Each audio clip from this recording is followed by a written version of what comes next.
titigil na po kami sa pagba-vlog. Sa kadahilanan na marami pong rason bakit po kami titigil sa vlog. Pasensya na sa inyo. Namimiss ko yung Hello everyone! Good morning, good afternoon, good evening sa inyong lahat. Siguro napapansin nyo bakit wala na masyadong upload si Chan TV. Kumusta na si Chan TV? Ano nang update sa Chan TV? So, gusto ko lang sabihin sa inyo, ito na yung matagal ko na gustong sabihin sa inyo guys na matagal namin to pinag-isipan kasi medyo busy na talaga kami at medyo konti na lang yung yung mga nanonood sa atin sa vlog. Tapos sobrang laki din ng expenses sa vlog natin. Gusto man namin ilaban, pero as of now, wala pa talaga eh.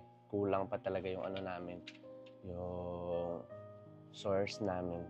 Tapos ayaw namin na, yun nga, masayang yung effort sa palagi naming pagpa-vlog ni Nicole.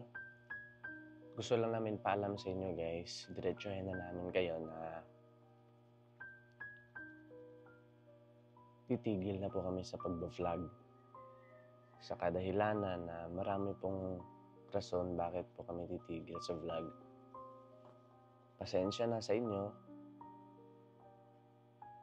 Namimiss ko yung mga times na maraming nagko-comment dyan, marami tayong mga kasama sa vlog, yung mga supporters, yung mga jowa challenge namin ni Nicole, yung mga biyaya vlog, namimiss ko yun. Pero meron talagang mga bagay na ayaw natin mangyari, pero kailangan natin tanggapin. Kasi palagi kami nagtitinda ni Nicole. Marami kami binibenta, marami kami tinitinda. Tapos pag mag-vlog pa ako, di ba, magbenta ka, tapos pag-vlog, tapos i-edit pa yun eh. Kung ayaw mo mag-edit, magbayad ka ng editor. Tapos yung editor din namin, may bayad na. Kung familiar kayo sa CapCut, may bayad na yun, yung high quality nun. Tapos yung mga sound effect nun, may bayad na yun.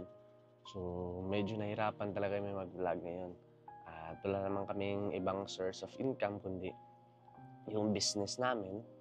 Tapos, syempre, yung ginagawa namin, anong tawag dun? Yun eh, active income lang yun eh. Kailangan may gawin kami para kikita kami. Hindi yun katulad ng ibang business dyan sa labas na passive income. Kahit wala silang ginagawa, kikita pa rin sila. Kahit nandun lang sila sa bahay, kahit nag-vlog sila, kikita sila. Pero kami kasi, kailangan pa namin kumilos bago kami kikita. Kaya gusto ko lang humingi ng pasensya sa lahat ng viewers kung nabigo ko po kayo. Hindi pa tayo nakaabot ng 10,000 subscribers pero hihinto na tayo sa pagbablog. Pasensya po sa lahat. Mahal na mahal ko po kayo. And syempre, gusto ko lang din i-shoutout sila Tita Marilyn, ang number 1 yung nagtatag nitong vlog, yung tumulong sa akin nung una sa pagbablog, si Tita Marilyn. Kung di dahil kay Tita Marilyn, hindi tayo abot dito sa magto 2 years na siguro tayo or malapit na mag 3 years. Hindi tayo abot dito kung hindi dahil kay Tita Marilyn.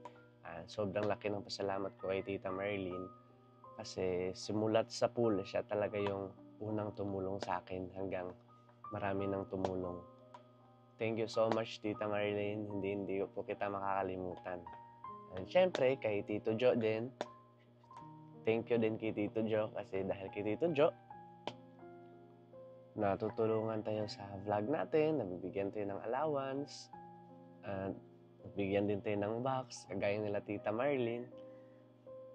Thank you so much po, Tito Jo. Na-appreciate ko po yun.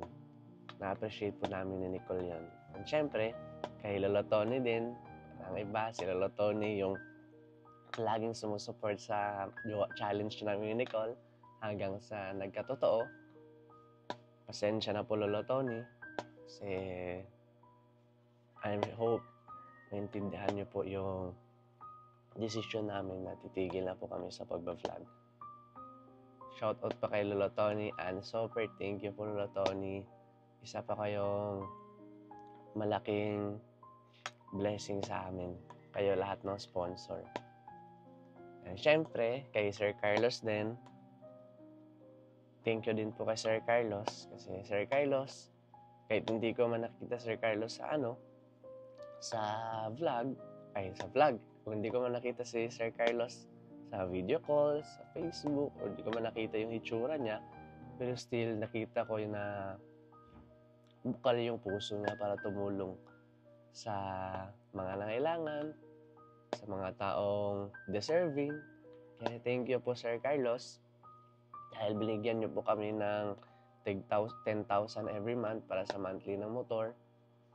Maraming salamat po dun Sir Carlos at tumulong din po kayo dun sa sa cart namin sa business.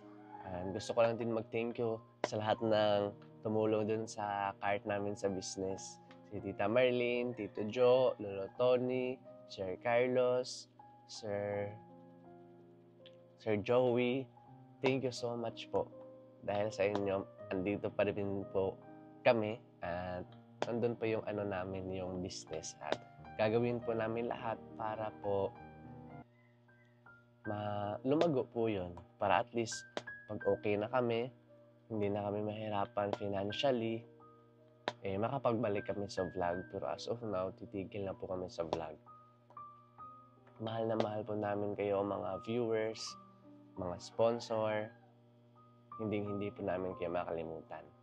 And sa lahat po ng mga viewers ng Chan TV, mga supporters,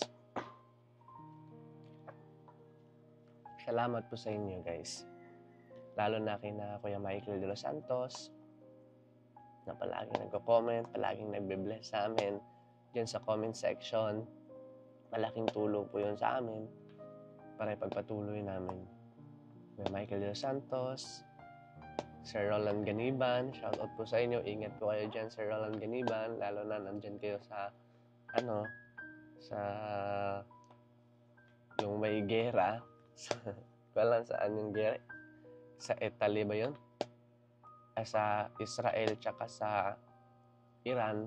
Ingat po kayo dyan, Sir Roland Ganiban, and kina Jeremy Anduloy, na parawing nag-comment dyan. And syempre kay Andy Click, grabe yan si Andy Click.